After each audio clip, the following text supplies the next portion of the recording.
নমস্কার। হ্যাশট্যাগ আমরা সকলের পক্ষ থেকে আমি শ্রাবণী। আমি আবার চলে এসেছি আজকের বিষয় নিয়ে আলোচনা করতে।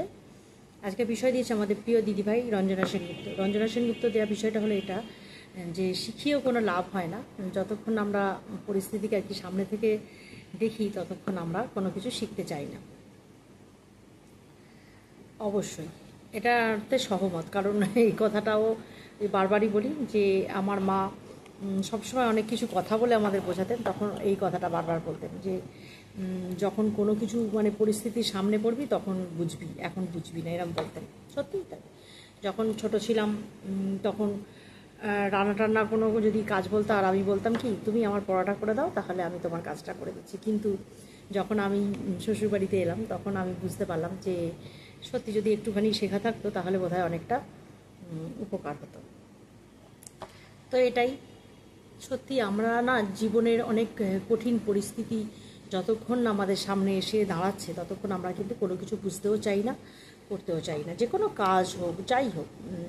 হ্যাঁ, যখন মানে আমরা সারা জীবন কাটিয়ে ফেলি, এরকম অনেক মানুষ আমরা দেখেছি যারা সারা জীবনটাই পুরো কাটিয়ে ফেলছে, কোনো দিনও হয়তো ঈশ্বরের সামনে বসবার প্রয়োজনও বোধ করছে না, কিন্তু যখন নিজে কোনো বিপদে পড়ছে বা কিছু, তখন ভাবছে যে না, এবার আমার প্রার্থনার দরকার আছে, এবার আমায় ঠাকুরের সামনে বসতে হবে, যে এই সমস্যা থেকে আমি কীভাবে মুক্তি পাবো এটা জানবার জন্য অবশ্যই আমাকে এবার ঈশ্বরের সামনে বসতে হবে। তো সাধারণ মানুষ আমরা আমরা সত্যি পরিস্থিতির সামনাসামনি না হলে আমরা কিছু বুঝতে পারি না যে এই পরিস্থিতি যখন দূরে কারোর কাছে কিছু হয়, দূরে কেউ বিপদে পড়ে, তখন আমরা ভাবি ও তো অন্য কারোর হয়েছে, আমাদের তো কিছু হয়নি। আমরা নিজেরা যখন সেই মানে একই পরিস্থিতির সামনে পড়ি তখন আমরা বুঝতে পারি যে হ্যাঁ, কতটা ভয়ঙ্কর আর কি হতে পারে সব কিছু। যেমন যখন দেখি দূর দূর থেকে, যখন এই তো কিছুদিন আগেই যখন সেই ঝড় বয়ে গেল, দূর দূরান্তে হয়, এই সুন্দরবন অঞ্চলে প্রত্যেকবারই হয়, খবরে দেখিয়ে দেখি, ওই ওপর একটু আহাউহু করলাম, কিন্তু বুঝতে পারলাম না যে আদবেও তাদের সত্যি পরিস্থিতিটা কতটা কষ্টসাধ্য। মানে আমরা তো নিজের সামনে যাচ্ছি না, কিন্তু যখন এখানে ঝড়টা হলো, সমস্ত কিছু ভেঙে ঘর বাড়ি তছনছ করে দিল, তখন এখানকার মানুষ বুঝতে পারলো যে না, সত্যি মানে প্রাকৃতিক দুর্যোগের কাছে কতটা অসহায় আমরা। কিন্তু দেখো, তবুও মানুষের কিন্তু মানে কোনো সচেতনতা নেই। যে সত্যি এই যে এত কিছু আমরা নোংরা করছি, এত কিছু অন্যায় করছি, এত মানে ভুলভাল কাজের জন্য আমাদের এত সাফারিং করতে হচ্ছে, তবুও আমাদের সচেতনতা কিন্তু বাড়ছে না। মনে হচ্ছে আমার তো এখন কিছু হচ্ছে না, কিন্তু এটা যে ভবিষ্যৎ প্রজন্মকে কতটা মানে যন্ত্রণাদায়ক হবে তাদের কাছে, সেটা কিন্তু একবারও আমরা ভাবছি না। এখন সময় হয়েছে, এটা মনে হচ্ছে যে আমরা সবাই একই কথা বলবো, একই মানে বক্তব্য রাখবো, এবং সকলে এগুলো জানেও।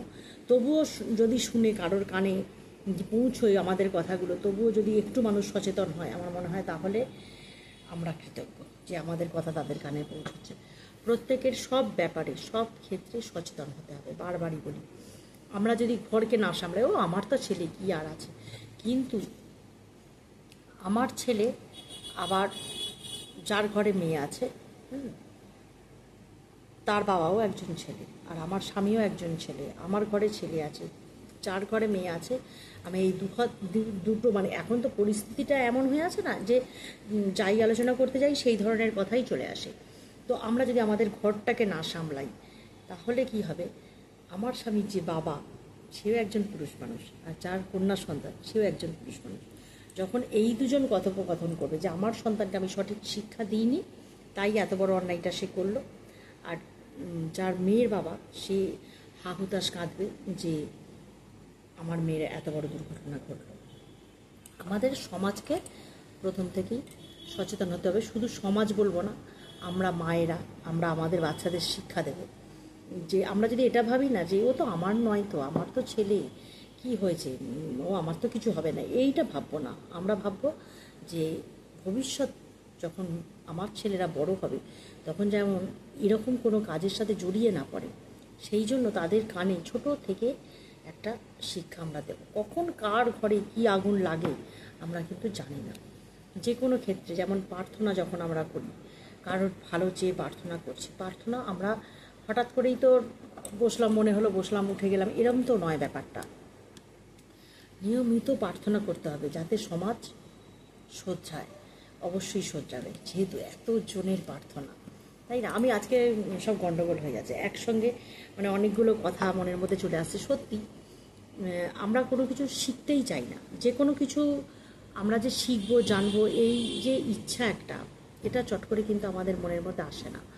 কারণ আমাদের মনে হয় সবসময় আমরা এটাই ভাবি যে যাকে আমাদের তো নয়, এটা তো আমার কিছু হচ্ছে না, কিন্তু যখন সেই ঝড়টা আমার দিকে ধেয়ে আসবে তখন আমি সচেতন হব। আমাকে তো আগে থাকতেই সচেতন হতে হবে, এটাই হচ্ছে ব্যাপার। আমরা দেখছি, শুনছি, সব কিছু হচ্ছে, যেহেতু আমরা নিজেরা ফেস করছি না ব্যাপারটাকে, তখন কি হচ্ছে, আমরা কিন্তু সেখান থেকে পিছিয়ে আসছি।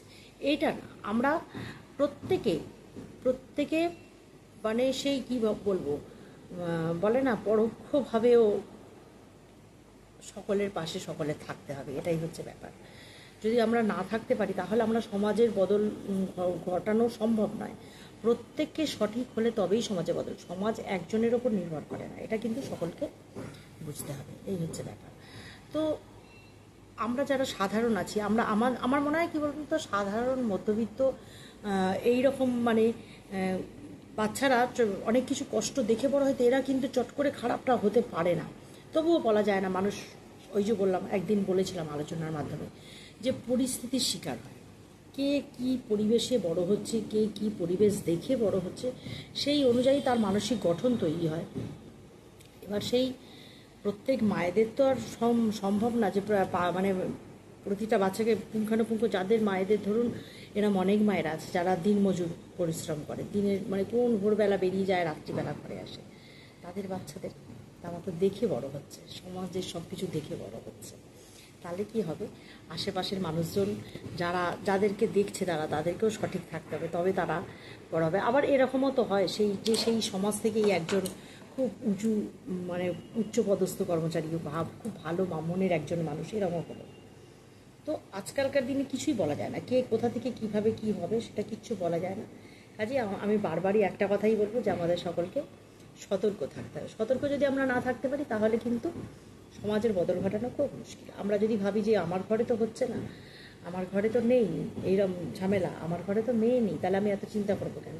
কিন্তু যে পাশের বাড়ির মেয়েটা, তাকেও তো আমি আমার মেয়ে মনে করতে হবে আমাকে, যে আজকে যে পাশের বাড়ির মেয়েটা আছে তারও যেন বিপদ না হয়। সেই কারণেও যেন আমি ঈশ্বরের কাছে প্রার্থনা করবো যে আমাদের সমাজের বদল ঘটুক, তবেই সে বিপদ থেকে মুক্ত থাকবে। এমন তো অনেকেই হয়, কোনো কাজে বা কোথাও থেকে ফিরছে, হয়তো সে চায়নি রাত হোক, কোনো কারণবশত তার হয়তো রাত হয়ে গেল, তাহলে সে নিশ্চিন্তে যে বাড়ি ফিরবে, সেই সমাজটা সুস্থ থাকলে তবে না নিশ্চিন্তে, যতক্ষণ না সে বাড়ি ফিরবে ততক্ষণ আমাদের বাড়িতে বসে আমাদের প্রার্থনা থাকবে যে আমার সন্তান যেন সুস্থভাবে সশরীরে বাড়ি ফিরে আসে। তাই তো এই হচ্ছে ব্যাপার। প্রত্যেকে আমরা এগুলো কি বলুন তো, আলোচনা অনেকে অনেক রকম আলোচনা এখন জানছেন, সবাই আশা করি অনেকটাই সজাগ হয়েছেন, সতর্কও আছেন। প্রচুর মানুষ কোনো রাজনৈতিক দল ছাড়াও নিরপেক্ষভাবে রাস্তায় নেমে পড়েছে। এছাড়াও তার পাশে আরও অনেক মানুষ আছে, কাজেই একটা বিচার আমরা পাবই। এটা হচ্ছে আশাবাদী আমরা, তাই তো এই হচ্ছে ব্যাপার। তো এইটাই বলার ছিল, আর বিশেষ কিছু বলবো না। জানি না কতটা ঠিক বলতে পারলাম। দিদিভাই যদি তুমি শুনে থাকো অবশ্যই বলো, তোমারটা শোনার অধীর অপেক্ষায় থাকবো যে তুমি এই বিষয়টা নিয়ে কী বলতে চাইছো। কারণ তুমি বুঝতেই পারছো যে এই পরিস্থিতিতে কিচ্ছু মানে বলতেও পারছি না, করতেও পারছি না। ঠাকুর নিয়ে প্রচণ্ড ঝামেলা, আর মানে ভাবারও অতটা সময় নেই। ভেবে যে একটু ভালো করে বলবো, খালি না বলতে পারলে ভীষণ খারাপ লাগে, তাই বলতে চলে আসি আর কি। তবুও চেষ্টা করলাম এইটুকুই বলতে, যে আমাদের প্রত্যেকে সমানভাবে সতর্ক থাকতে হবে। আমরা কখন আমার বিপদ আসবে তখন আমি তৈরি হব, তা করলে তো হবে না, আগে থাকতেই সতর্ক থাকতে হবে। তো চললাম আজকে পর্যন্ত। সবাই সতর্ক থেকো, ভালো থেকো, সুস্থ থেকো।